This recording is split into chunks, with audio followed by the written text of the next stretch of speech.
Have you ever wondered what might affect your ability to stay grounded and how that might show up for you? If you ever feel anxious, have trouble focusing, or do you feel disconnected from others, or are you all in your head? That is definitely me sometimes. Perhaps physically you don't actually spend much time outside on the ground. Have you tried some energy medicine grounding techniques, but they just don't seem to stick? If any or all of the above apply to you, it means it is highly likely, in fact almost certain, your energy systems are not grounding effectively. I'm going to show you 4 simple ways to solve this. Hello, my name is Nicola. I'm an energy medicine coach and consultant. My intention is to help you raise your vibration one day at a time. Welcome to my energy medicine channel. Thank you so much for watching. Please subscribe and hit the bell icon to get notified every time I post a new video. This is video 4 in a 4-part mini-series all about what grounding means, how to do this effectively with energy medicine. In my previous videos, we've looked at what grounding actually means, the physical and emotional benefits of being effectively grounded. We've also explored this from the perspective of your energy systems and your energy fields, and we've learned the energy medicine techniques to help you align your energy systems, ground them so you feel centered, solid, stable, trust. But what if you are having trouble staying grounded? If you feel a bit off, then a contributing factor will definitely be your energy systems not grounding effectively. The modern world has evolved at such a rapid pace, and constant exposure to man-made electromagnetic fields, things like Wi-Fi, mobile phones and other electrical devices, as well as just generally the pace of life, this really affects our ability to ground. And the simple fact that we spend a lot less time out in nature than we did hundreds of years ago. My other video on how to ground your energy has some really amazing energy medicine techniques and moves that will help you do this. So please do also check this out. This video is more about troubleshooting. So the next 4 ways are going to help enhance and ensure that your grounding work that you do actually sticks. Again, we're looking to feel centered, to feel solid and stable, to feel trust. First of all, we're going to work on our foot gates.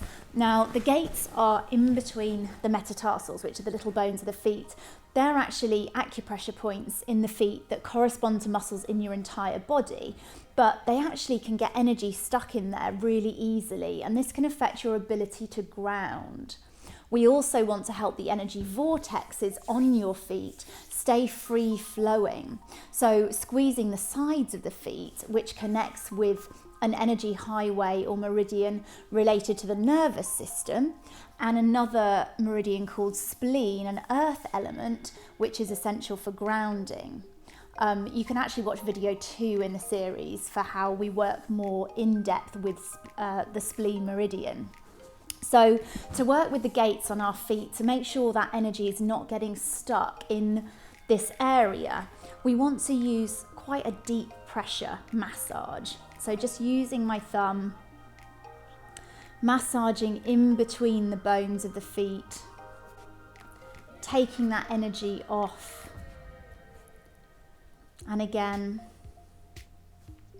massaging quite deeply in between there and pulling the energy off.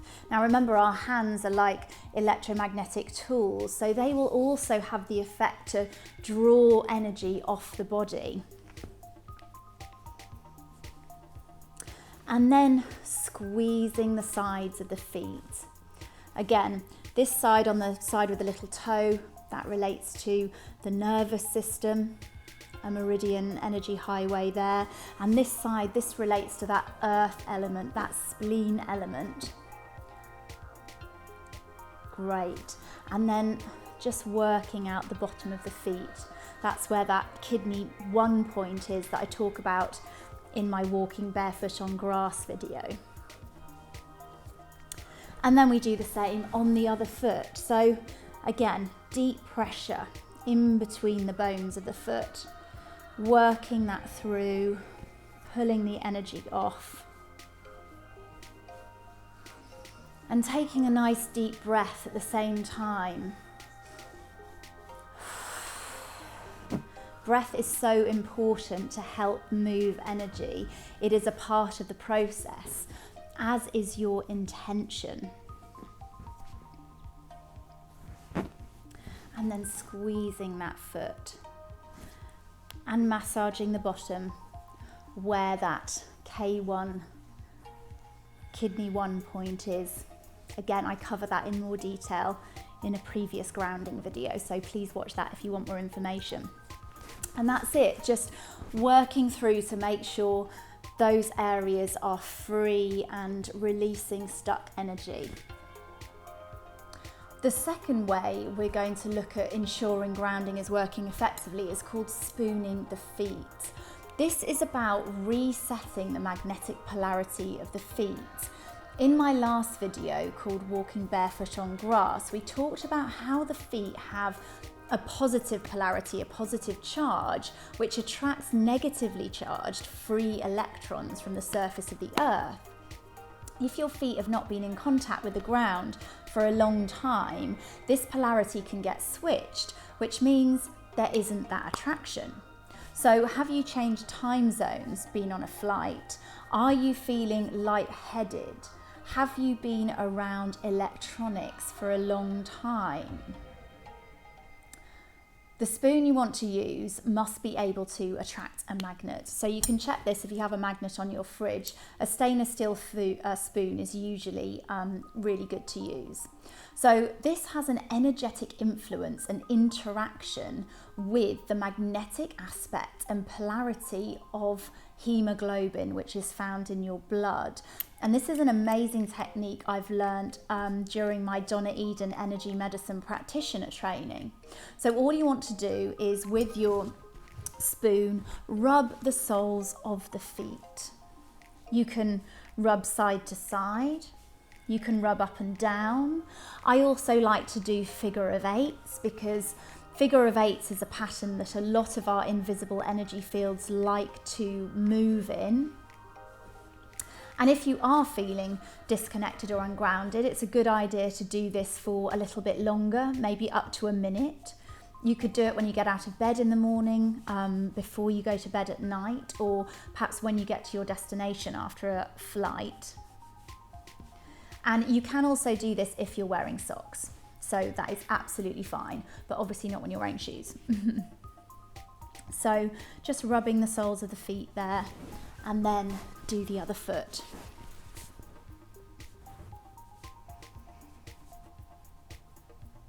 So we're resetting the polarity to ensure that when you stand on the earth, ideally with bare feet, this positive polarity will attract the negatively charged electrons.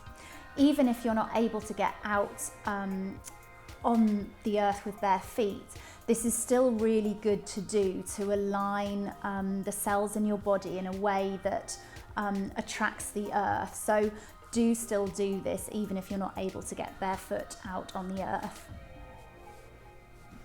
And that is spooning the feet. Now, the third thing I'm going to recommend is fairly obvious, and that is getting out into nature. So I know that I lived in London for 10 years and we've got some amazing parks, but I didn't necessarily visit them very often. And I realised how important and how healing that can be for us as electromagnetic beings. So even if you're in winter and you perhaps can't get your bare feet on the ground, just the action of touching a tree gives that electrical connection, and you are actually grounded by touching the tree, even if you were wearing rubber-soled shoes. And this can be measured with an electrical multimeter. So that would be my third recommendation. My fourth recommendation is, again, an obvious one: drink more water. Water is highly conductive. It is essential for our electrical subsystems operating in our bioelectrical body to function effectively. If you've been under high stress situations for a long time or repeatedly, then a really good thing to do would be perhaps once or twice a day, add a few little granules of a high quality sea salt to a glass of water, and that has an abundance of minerals that are essential for our hydration and electrical functioning of our cells within the body. So that is the fourth thing that I would recommend. By being grounded, you're making your energy fields free-flowing and stable. It allows abundance to flow through you.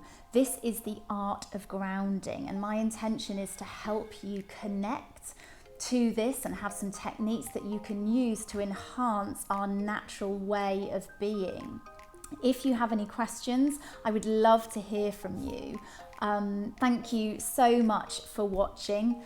Any comments below, like if you like, please share with anyone who you know may be interested in this, and let's go on a journey together.